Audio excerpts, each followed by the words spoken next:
নমস্কার বন্ধুরা, রিম্পা রান্না করে আবার একটা নতুন স্বাদের রেসিপিতে তোমাদের সকলের আমন্ত্রণ।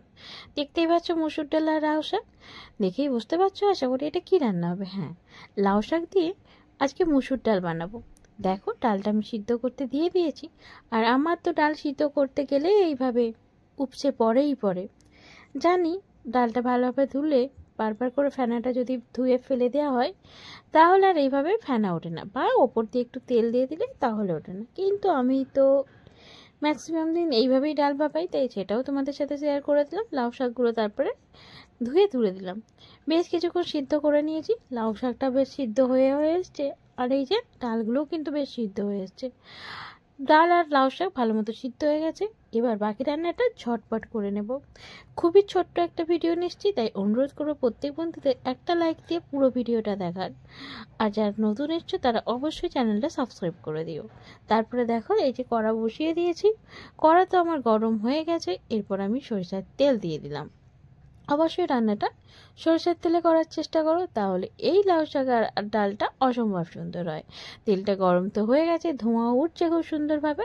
এরপর দিয়ে দিলাম শুকনো লঙ্কা। শুকনো লঙ্কাটা ভাজা হওয়ার অপেক্ষা করব। তারপরে দিলাম সাদা জিরে শুকনো লঙ্কাটা ফোড়নে দিয়ে নিয়েছি। একটু ভাজা ভাজা হবে তখন আমি এর মধ্যে কাঁচা লঙ্কা দিয়ে নেব।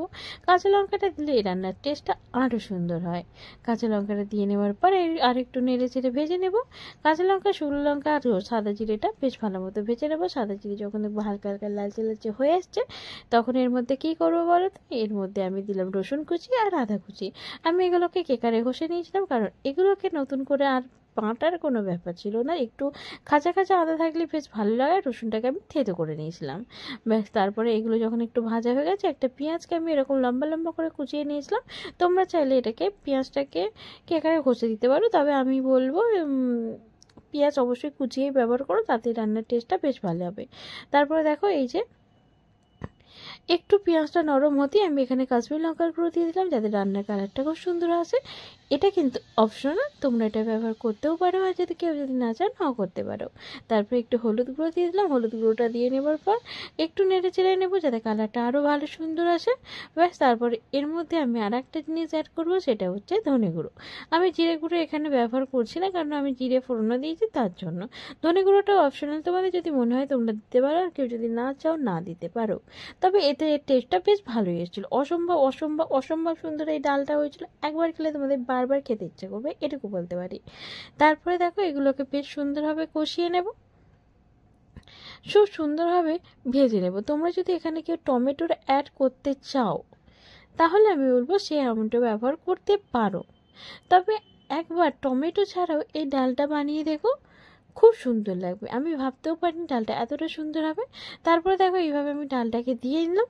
ডালটাকে দিয়ে নিয়ে বেশ কিছুক্ষণ ফুটিয়ে নেব। ডালটাকে তার আগে মিশিয়ে নেবো এই ফোড়নের সাথে। খুব সুন্দরভাবে নেড়ে চেড়ে দেখো মিশিয়ে নিলাম। এবার ডালটা ফোটার অপেক্ষা করবো। ডালের কালারটা কিন্তু বেশ সুন্দর আসবে। কিন্তু যেহেতু দেখবে যে কোনো শাকের শাক যে রান্নাতেই থাকুক না কেন, আসল যে কালারটা হয় সেই কালারটা কিন্তু আসে না। শাকের যে কালার সেটা কিন্তু থেকেই যায়। তো তারপরে বেশ খানিকটা আমি লবণ দিয়ে দিলাম। লবণটা দিয়ে আমি এটাকে বেশ কিছুক্ষণ ফুটিয়ে নেব। তারপরে হাতের সাহায্যে এরকমভাবে নেড়ে নেড়ে এটাকে ঘেটে নেব, যাতে ডালটা যেটুকু একটু মানে পাতলা পাতলা থাকলে যাতে ডালটা একটু গাঢ় হয়ে যায়। এই ডালটা একটু গাঢ় গাঢ়ই খেতে ভালো লাগে।